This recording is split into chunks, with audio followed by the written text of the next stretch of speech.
The Jacksonville Jaguars. The Jaguars. Obviously, had the worst record last year, 1-15, and then went out and got them a shiny new piece.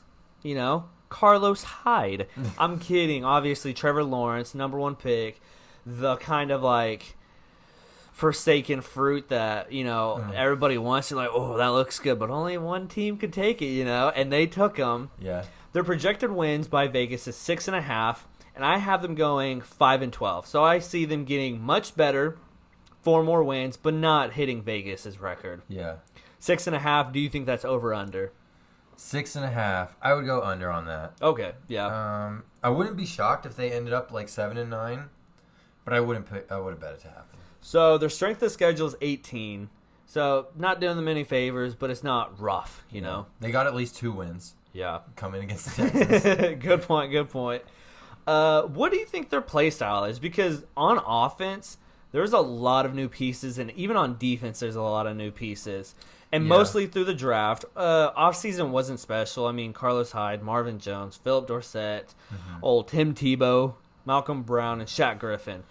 The best piece is probably Shaq Griffin, but I don't think he's doing much on that defense. I think that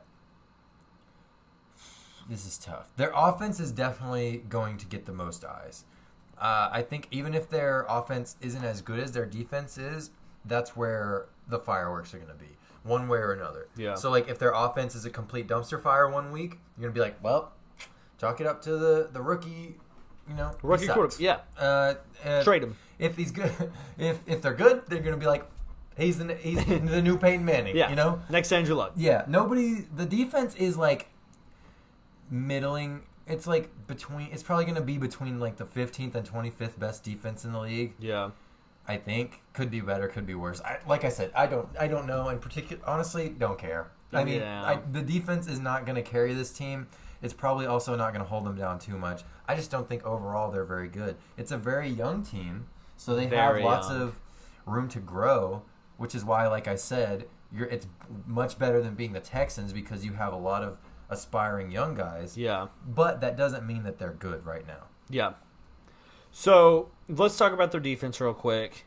They had C.J. Henderson last year, but there's some controversy with he doesn't want to be there, but they're like, I think he plays this year for them. I think he's good. Because, I think that's the problem, that he's good, but he was like, if the Jaguars trade him after one, like, just trade it. Just get rid of the team. That's what I'm saying. Yeah, I think he stays. Yeah, okay, yeah. But the bigger question mark was their other first-round pick, Chason.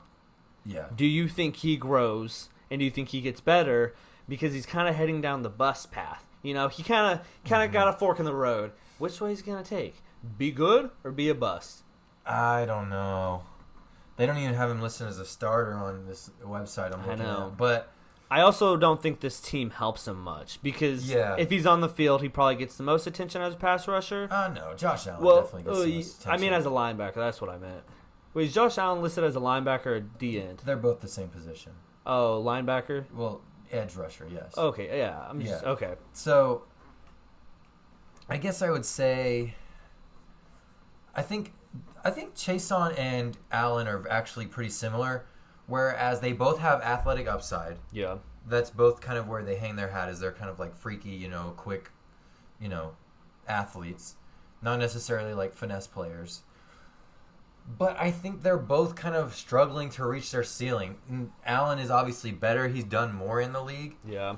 But Chason has similar issues where, like, he's just kind of, like, I don't know. He's, like, good enough to be promising, but not good enough to actually be good, Yeah. So, I don't know where I stand on him. He needs to get on the field more and do more, I guess. I think most players should do that. To this point, honestly, yeah, he looks like a bust, if that's what you're asking. Is there any other players on this defense that you're like, Miles Jack is very good. Definitely their best defensive player. One of the most underrated linebackers in the league. The rest of the defense, outside of like C.J. Henderson and Griffin, not very impressive. Probably going to be replaced at some point, but that's okay. Yeah, I do think this defense gets better because of how young they are. Obviously, they'll grow and they'll develop. Like we said, they have a lot of rookies and second-year players on the team. So yeah, but like you said before, let's talk about the offense because that's what's really going to get the eyes. Yeah. Do you think this is going to be a pass-heavy or a run-heavy team? Because they had James Robinson, but then they went out and said, hey, Travis Etienne, how about you join your old college buddy, Trevor Lawerence? I think that's got to be just like a Trevor Lawerence pick, right? Would they have made that pick if they were picking, I don't know, if they picked Zach Wilson at number 2? I don't think Probably so. Not. I don't think so. So, but I say that more as, okay, we have Travis Etienne, we have James Robinson. Let's run the ball. Or do you think they look at it and like, oh, we got a gunslinger, let's throw the ball? And good wide receiver corps. They have DJ Chark, Laviska Shenault. I mean, Marvin Jones is still good. He's okay. As a deep threat, yeah, he's fine. And then they have Tim Tebow. He might make the roster. Hasn't got cut yet. There's a chance. We don't have to talk about him, though. Get rid of him. And then their O-line is actually kind of good. Yeah, it's not horrible. I would say they're going to be more of a pass-heavy offense. Because they're going to be down or because of their... No, well, that helps, yeah. But I just think that's kind of what the skill set indicates. You know, Travis Etienne and James Robinson are both good receivers. Yeah. Etienne's probably going to take that role more so than James Robinson. So I think him, plus, like you said, DJ Chark I think he's really good. Marvin Jones is solid. And then they have, Laviska. They got Colin Johnson, who had a little bit some last year. A little bit. And their tight ends are horrible, but that's okay. So I think they're probably close to a 50-50 split, but if I'm picking one, I would say pass-heavy offense. Okay, so you think it's going to be a balanced team? Yeah. Yeah, I'm not surprised by that. I'm not in love with the new coach, Urban Meyer. I don't believe in the whole Urban Meyer in the NFL He reminds me a lot of John Gruden. Yeah, I could see that. Where I think he's he's very early into the process, but if he's anything like John Gruden, horrible general manager, so pretty bad at putting the team together. Once he gets the team together, I think he's going to be okay at coaching them up and getting the most out of them. But it's just going to be hard when every year you're drafting a running back in the first round or a defensive tackle with the 4th overall pick. So I do think he's a player's coach, and he's kind of larger-than-life type of coach compared to Robert Saleh and Bill Belichick. Yeah. So I think from the outside looking in, like, oh, that's a cool coach. Like, he seems really good. But then when he's in the locker room, he's like, hey, offensive coordinator, defensive coordinator, you kind of take the reins and you kind of do your own thing. I don't know how much he's really going to be giving this team. Yeah, I agree. Compared to, like, Andy Reid, Yeah. I would say 0% chance Urban Meyer coaches Jacksonville in 5 years. I agree. Just throw that out there. Well, that's because of some medical condition that holds him back, and then he retires, and then he comes back, and then he retires. Until he gets offered the job at, like, Clemson or something. Until he dies. Oh, okay. No, until he dies. Oh, wow. Right. He'll go to soccer before he goes... He stops. Does that make sense? He stops what? This cycle of retiring and then coming back and then retiring. Oh, yeah, okay. for sure. I think, yeah. Okay.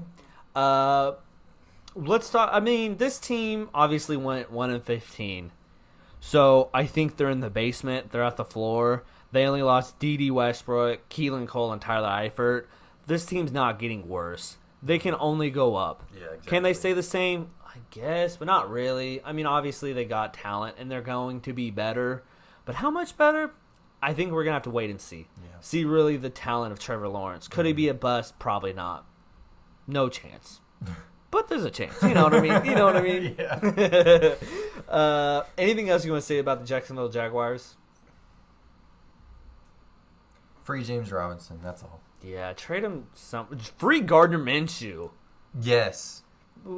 Trade him to the 100%. Colts, trade him to the Cowboys, trade him to somebody who needs trade him to the Vikings. He could start over Kirk Cousins and be much better. I mean, he could start over Trevor Lawrence, but they won't do it. Well, Urban Meyer has a crush on Trevor Lawrence. I'm just saying.